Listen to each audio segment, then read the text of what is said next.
Oi, gente, tudo bom com vocês? Eu sou a Larissa e esse é o podcast Filme da Semana. Essa semana com dicas de filmes.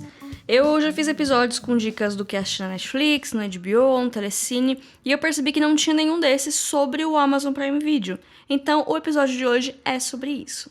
Eu não tô sendo patrocinada, até porque se fosse o caso, eu estaria falando dos originais, provavelmente, e todos os filmes do episódio de hoje, eles podem sair a qualquer momento do catálogo, então se eu fosse você, ia assistir eles agora. Eu tô gravando esse episódio com 2 semanas de antecedência, então eu espero que meu tiro não saia pela culatra e que esses filmes continuem no catálogo quando sair esse episódio.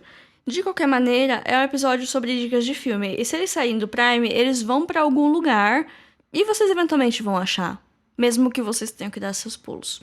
Uma diquinha aqui de como que eu sei onde cada filme tá, em qual streaming tá cada coisa, tem um site que chama Just Watch, e ele mostra a disponibilidade de filmes e séries no país que você tá. Às vezes ele tem uns bugs, mas em 90% dos casos é bem útil. Eu vou falar de 3 filmes aqui hoje, a ordem é completamente aleatória, mas todos eu gostei, assim, de maneira geral, e recomendo, tanto que estão aqui no episódio, né? O primeiro filme de hoje é O Artista, de 2011. É um filme bem famoso, ele ganhou o Oscar de melhor filme, um pouco polêmico, nem todo mundo curte muito essa vitória. Mas verdade seja dita, tirando Parasita, como um exemplo recente, não tem quase nenhum vencedor do prêmio de melhor filme que não desperte brigas e discussões na comunidade cinéfila. Mas assim, o Oscar de 2012 não foi tão legal assim, né? Então não dá pra falar que ninguém foi roubado, a não ser que você seja fã de Árvore da Vida, sabe? Provavelmente. Mas enfim, eu gosto muito de Hugo Cabret, que tava esse ano, mas nenhum dos outros filmes me desperta tantas emoções. Eu gosto bastante do Artista, não é um dos meus filmes favoritos da vida nem nada, mas eu acho ele um filme bom, né? E vou falar aqui um pouco mais sobre ele.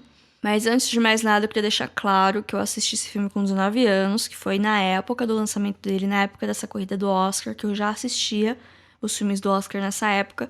Então, boa parte do que eu vou falar hoje é dessas memórias minhas. O Artista tem uma proposta parecida com Cantando na Chuva, que ambos retratam o mesmo momento da história do cinema, que é a transição dos filmes mudos para o cinema falado. Cantando na Chuva faz isso sendo um musical, e o Artista, ele faz isso sendo um filme mudo em preto e branco. Eu confesso que eu acho meio pretensioso fazer um filme em preto e branco em pleno século XXI. Eu sei que tem conceitos por trás e nem sempre fica ruim, né? Verdade seja dito. Inclusive, esse eu acho que é um desses casos, porque tá dentro da temática, sabe? Então, tudo bem fazer um filme preto e branco. Pra mim, passou pelos meus padrões, ganhou uma estrelinha comigo. Ai, é ridículo isso, mas enfim. Mas não se assustem, gente. Não é um filme cabeçudo, não é um filme difícil de entender, não é desses filmes de Oscar chato que só os críticos gostam. Ele é bem de boa de assistir, ele é bem de boa de acompanhar, por mais que ele seja mudo, não é enfadonho, sabe? Ele é um filme legal, confia em mim. A história, ela lembra um pouco Nasce uma Estrela. Eu vou explicar.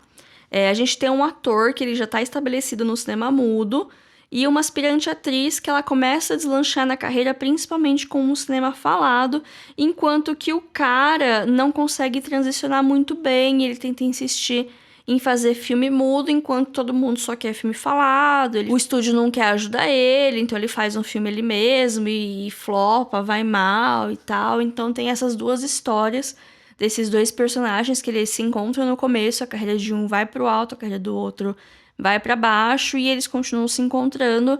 Eventualmente vai ter um romance, né, gente? Porque olha os pôster do filme, né? Mas é basicamente isso, é sobre esse momento de transição, esse momento da indústria e como isso afetou as pessoas que estavam lá. O Artista é uma coprodução dos Estados Unidos e França, ele foi filmado e se passa em Hollywood, mas é um projeto meio que pessoal do diretor, que também levou o Oscar de direção e também assina o roteiro do filme, e ele é francês, e trouxe para o projeto os 2 protagonistas que também são franceses, a Berenice Bejo e o Jean Dujardin, que inclusive ganhou o Oscar de ator pelo filme, e pelo meu pouco conhecimento de cultura francesa, eu ouso dizer que ele é o equivalente do nosso Selton Mello. Quando a gente vê essas listas de melhores vencedores do Oscar, o artista não costuma estar nelas, mas ele também não costuma estar na lista de piores. Então, assim, eu acho que isso é um bom sinal pro filme.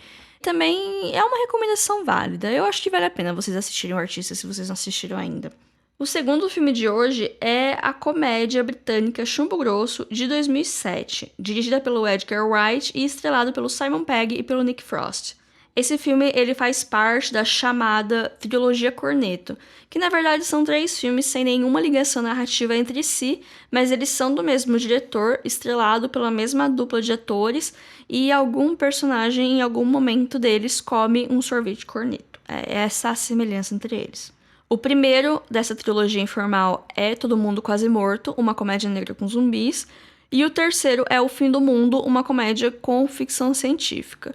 E o filme do meio é justamente Chumbo Grosso, que é o que eu vou falar um pouquinho mais aqui. Todos esses filmes são comédias satíricas, com algum elemento fora da casinha, mas falar isso aqui, qual que é esse elemento estranho do Chumbo Grosso, é entregar a grande revelação, então eu não vou ficar entrando muito em detalhes. Basicamente, ele é um filme de ação policial. De todos esses filmes, ele é o que tem mais ação e mais lutas e perseguições e essas coisas aí. E a gente segue o nosso protagonista, que é o Simon Pegg, o nome dele no filme é Nicholas Angel. Ele é um policial de Londres, que está acostumado com a vida agitada da capital, até que ele é transferido para uma cidadezinha bem no interior. Aquela coisa que nada acontece, todo mundo se conhece, o clichêzão do lugar do interior, que não é muito diferente da realidade, e eu falo isso com propriedade porque eu moro no interior. Lá ele faz duplinha com o personagem do Nick Frost, que chama Danny Butterman, que ele é um policial viciado em filmes policiais e séries policiais. A ironia. Até porque não acontece tanta coisa nessa cidadezinha para ele ter ações igual a dos filmes e séries que ele assiste. E também porque filmes e séries mostram um universo completamente paralelo e real e fora da realidade, né? Mas enfim, detalhes. Enfim, tudo é muito monótono, o Simon Pegg quer morrer com tudo isso, mas daí começam a acontecer uns assassinatos completamente bizarros.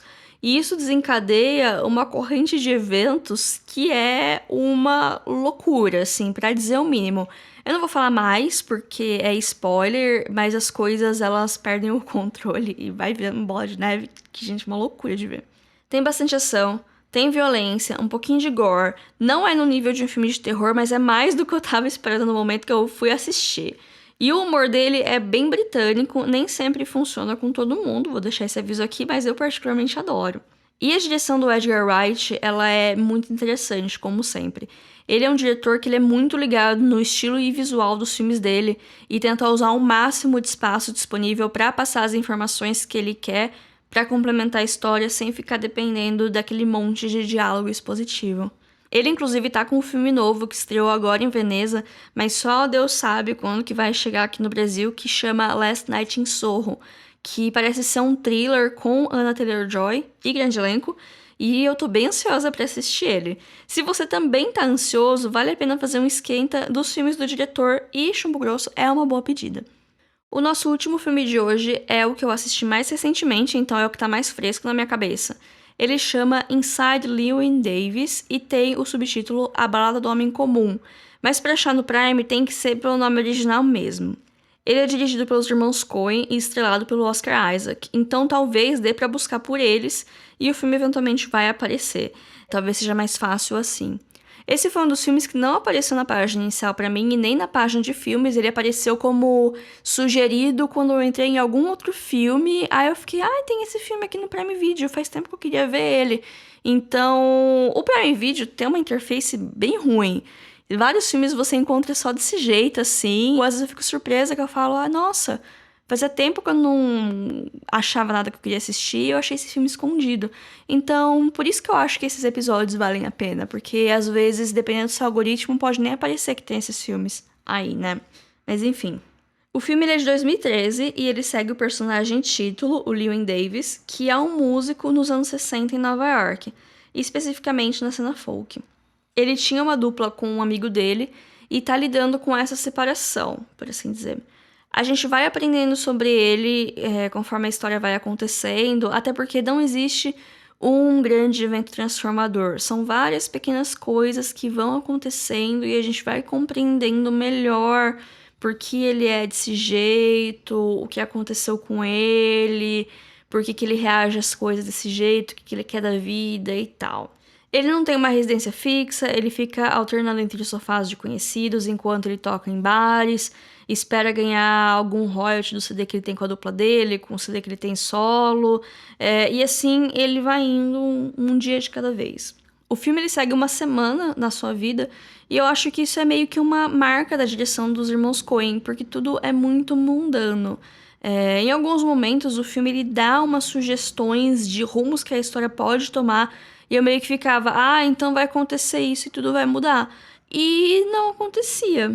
Isso pode ser legal porque o filme se torna imprevisível, mas ao mesmo tempo eu ficava, tá, então o que vai acontecer? Aí o filme me entregava nada.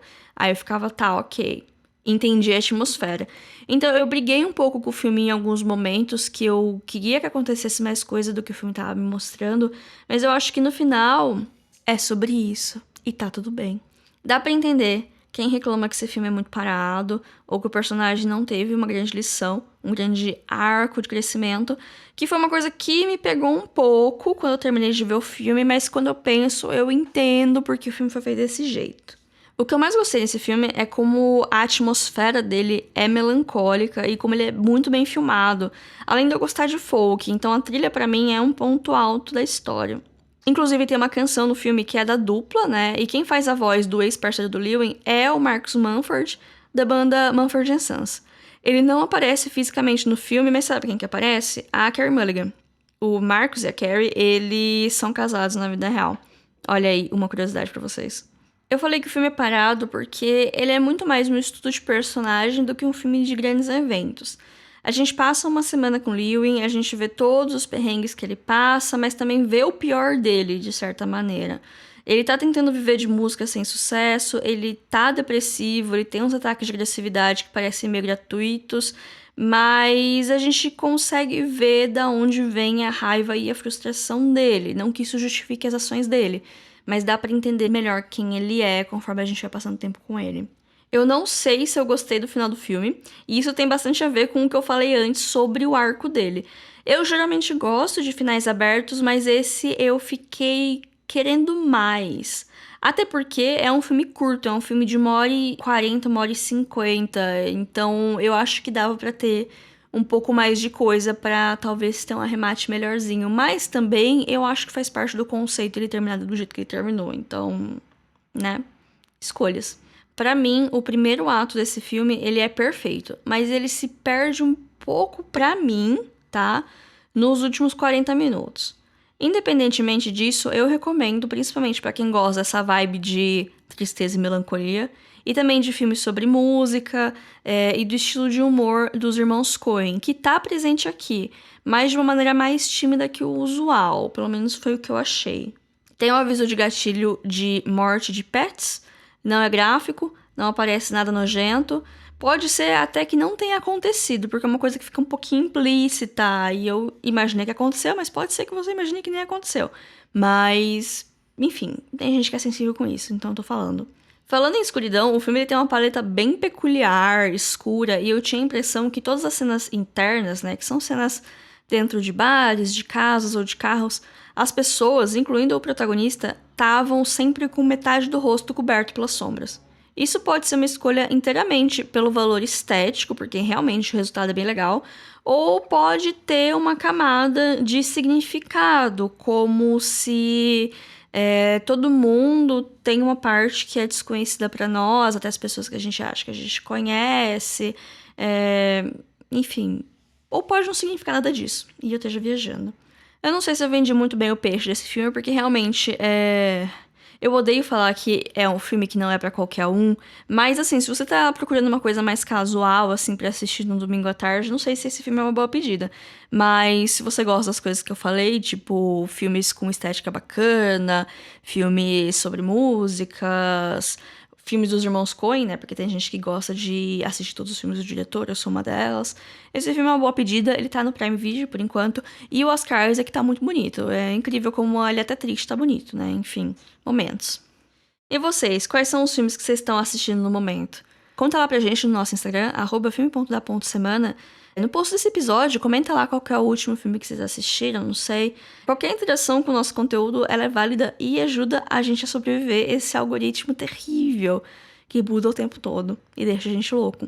Inclusive, essa é uma dica não só para a conta do podcast, né, mas pode fazer lá, mas também para perfis de amigos de vocês, que tem uma loja, um projeto, qualquer coisa do tipo. A melhor maneira de vocês ajudarem, além, é claro, de comprarem os produtos e não ficar pedindo pra eles fazerem de graça porque eles são seus amigos, é também ir lá no perfil do Instagram deles e comentar, curtir as coisas, salvar a publicação. Tudo isso ajuda bastante pro algoritmo do Instagram entender que aquele conteúdo é relevante e mostrar aquele tipo de postagem para mais pessoas. Então, tanto para conta do podcast, quanto pros negócios que vocês querem ajudar, mesmo de qualquer maneira, de graça, assim. Mas enfim, esse foi o episódio dessa semana. Espero que vocês tenham gostado e até semana que vem. Tchau, tchau.